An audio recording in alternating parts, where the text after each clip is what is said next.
Excel PU college Guruvayanakere, ಕರ್ನಾಟಕದ number 1 PU college. Admissions open now. Bagalkot ವಿಧಾನಸಭಾ ಕ್ಷೇತ್ರದ ಉಪಚುನಾವಣೆಯಲ್ಲಿ ನೆಕ್ ಟು ನೆಕ್ ಫೈಟ್ ಈಗ ಅಖಾಡ ಶುರುವಾಗ್ತಾ ಇದೆ, ನಿರ್ಮಾಣ ಆಗ್ಬಿಟ್ಟಿದೆ. ಇಂದು ಮೈತ್ರಿ ಮತ್ತು ಕಾಂಗ್ರೆಸ್ ನಿಂದಲೂ ಬೃಹತ್ ಶಕ್ತಿ ಪ್ರದರ್ಶನ ಆಗ್ತಾ ಇದೆ. ಮೈತ್ರಿ ಯಾವುದು? BJP JDS. ಇನ್ನು ಕಾಂಗ್ರೆಸ್ ಮೇಟಿ ಕುಟುಂಬಕ್ಕೆ ಟಿಕೆಟ್ ಅನ್ನು ನೀಡಲಾಗಿದೆ, ಉಮೇಶ್ ಮೇಟಿ ಅಭ್ಯರ್ಥಿಯಲ್ಲಿ. ಇನ್ನು ಬಾಗಲಕೋಟೆಯಲ್ಲಿ ಮಾಜಿ ಶಾಸಕ ವೀರಣ್ಣ ಚರಂತಿಮಠ್ ಬಿಜೆಪಿಯ ಹುರಿಯಾಳು. ಶಕ್ತಿ ಪ್ರದರ್ಶನದ ಮೂಲಕ ಅಭ್ಯರ್ಥಿಗಳಿಂದ ಇವತ್ತು ನಾಮಪತ್ರ ಸಲ್ಲಿಕೆ ಆಗೋದಿದೆ.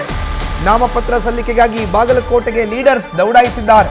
ಬಿಜೆಪಿ ಅಭ್ಯರ್ಥಿ ವೀರಣ್ಣ ಚರಂತಿಮಠ್ ಪರ ಬಿಜೆಪಿಯ ನಾಯಕರುಗಳು ಇವತ್ತಿರ್ತಾರೆ. ಕೇಂದ್ರ ಸಚಿವ ಪ್ರಹ್ಲಾದ್ ಜೋಶಿ, ಬಿಜೆಪಿ ರಾಜ್ಯಾಧ್ಯಕ್ಷ BY ವಿಜಯೇಂದ್ರ, ರಾಮುಲು, ಸಂಸದರಾಗಿರೋ ಅಂತ ಶೆಟ್ಟರ್ ಹಾಗೆ ಗೋವಿಂದ ಕಾರಜೋಳ ಇದ್ರೆ, ಇತ್ತ CM DCM ಕೂಡ ಉಮೇಶ್ ಮೇಟಿಗೆ ಸಾಥನ್ನು ನೀಡಲಿದ್ದಾರೆ. ಹೆಚ್ಚಿನ ಮಾಹಿತಿ ನೀಡಿದರೆ ನಮ್ಮ ಪ್ರತಿನಿಧಿ ಕೃಷ್ಣ ಹಾದಿಮನಿ ಈಗ ನೇರ ಸಂಪರ್ಕಕ್ಕೆ ಜಾಯ್ನ್ ಆಗಿದ್ದಾರೆ. ಕೃಷ್ಣ, ಬಾಗಲಕೋಟೆಯ ವಿಧಾನಸಭಾ ಕ್ಷೇತ್ರದ ಉಪಚುನಾವಣೆಯ ಕಣ ಇವತ್ತು ರಂಗೇರ್ತಾ ಇದೆ. ನಾಮಿನೇಷನ್ಗೆ ಲಾಸ್ಟ್ ಡೇ. ಒಂದ್ ಕಡೆ CM DCM, ಮತ್ತೊಂದು ಕಡೆ ಕೇಂದ್ರ ಸಚಿವರು ಬಿಜೆಪಿ ಅಭ್ಯರ್ಥಿಯ ಪರ ನಾಮಿನೇಷನ್ಗೆ ಆಗಮಿಸ್ತಾ ಇದ್ದಾರೆ. ಹೇಗಿದೆ ಅಖಾಡ? ವಿವರಣೆಯನ್ನು ನೀಡೋದಾದ್ರೆ. ಖಂಡಿತ ಮಧುಸೂದನ್, ಏನಂತ ಹೇಳಿದ್ರೆ ಮಾಜಿ ಶಾಸಕರಾಗಿದ್ದಂತ ದಿವಂಗತ HY ಮೇಟಿ ಅವರ ನಿಧನ ನಂತರ ಈಗಾಗಲೇ ಏನಂತ ಹೇಳಿದ್ರೆ ಬಾಗಲಕೋಟೆ ಉಪಚುನಾವಣಾ ಈಗಾಗಲೇ ಘೋಷಣೆ ಆಗಿರುವಂತ ಆ ಹಿನ್ನೆಲೆಯಲ್ಲಿ ಇವತ್ತು ನಾಮಿನೇಷನ್ಗೆ ಕೊನೆ ದಿನ. ಹೀಗಾಗಿ ಇವತ್ತು ಬಿಜೆಪಿ ಮತ್ತು ಕಾಂಗ್ರೆಸ್ ಅಭ್ಯರ್ಥಿಗಳು ಇವತ್ತು ರೋಡ್ ಶೋ ಮೂಲಕ ತಮ್ಮ ನಾಮಿನೇಷನ್ ಅನ್ನ ನೀಡೋ ಮೂಲಕ ಇವತ್ತು ಅಬ್ಬರದ ಪ್ರಚಾರಕ್ಕೂ ಕೂಡ ಪ್ರಾರಂಭವನ್ನ ಕೂಡ ಮಾಡ್ತಾ ಇರುವಂತದ್ದು. ಮೊದಲನೇದಾಗಿ ಬಿಜೆಪಿಯ ಅಭ್ಯರ್ಥಿಯಾಗಿರುವಂತಹ ವೀರಣ್ಣ ಚರಂತಿಮಠ್ ಅವರು ಮೊದಲನೇದಾಗಿ ನಾಮಪತ್ರವನ್ನ ಸಲ್ಲಿಕೆ ಮಾಡಲಿದ್ದಾರೆ.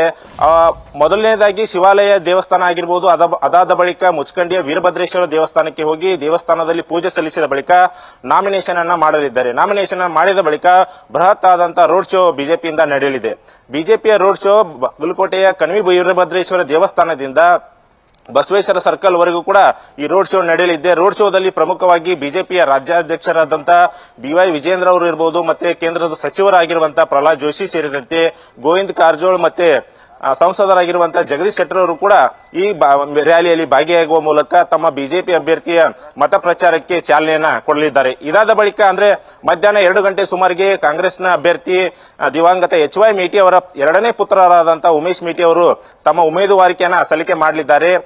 CM ಸಿದ್ದರಾಮಯ್ಯ ಸೇರಿದಂತೆ DCM ಶಿವಕುಮಾರ್, DK ಶಿವಕುಮಾರ್ ಹಾಗೆಯೇ ಚುನಾವಣಾ ಉಸ್ತುವಾರಿಯನ್ನ ವಹಿಸಿಕೊಂಡಿರುವಂತಹ ಸತೀಶ್ ಜಾರಕಿಹೊಳಿ ಮತ್ತು ಬಾಗಲಕೋಟೆ ಜಿಲ್ಲಾ ಉಸ್ತುವಾರಿ ಸಚಿವರಾದಂತಹ RB ತಿಮ್ಮಾಪುರ್ ಅವರು ಕೂಡ ಇವತ್ತಿನ ಕಾಂಗ್ರೆಸ್ ಉಮೇದುವಾರಿಕೆ ಸಲ್ಲಿಕೆ ವೇಳೆ ಹಾಜರಿರುವಂತದ್ದು. ಉಮೇದುವಾರಿಕೆ ಆದ ಬಳಿಕ ಕಾಂಗ್ರೆಸ್ನಿಂದ ಬೃಹತ್ ರ್ಯಾಲಿ ಕೂಡ ನಡೆಯಲಿರುವಂತದ್ದು. ಬಾಗಲಕೋಟೆಯ ವಿದ್ಯಾಗಿರಿ ಸರ್ಕಲ್ನಿಂದ LIC ಸರ್ಕಲ್ ವರೆಗೂ ಕೂಡ ಕಾಂಗ್ರೆಸ್ನ ಬೃಹತ್ ರ್ಯಾಲಿ ನಡೆಯಲಿದೆ. ರ್ಯಾಲಿ ಬಳಿಕ ಬೃಹತ್ ಸಮಾವೇಶ ಕೂಡ ಇದೇ ವೇಳೆ ನಡೀತಾ ಇರುವಂತದ್ದು. ಈ ವೇಳೆ CM ಆಗಿರ್ಬೋದು, DCM ಆಗಿರ್ಬೋದು ಮತ ಭೇಟಿಗಾಗಿ ಏನಂತ ಹೇಳಿದ್ರೆ ಚಾಲನೆ ನೀಡುವಂತದ್ದು. ಮಧುಸೂದನ್, ಧನ್ಯವಾದ ಕೃಷ್ಣ ನಿಮ್ಮ ಮಾಹಿತಿಗೆ. ನ್ಯೂಸ್ ಫಸ್ಟ್, ನಿರ್ಭೀತಿಯಿಂದ ನಿಮ್ಮ ಪರವಾಗಿ.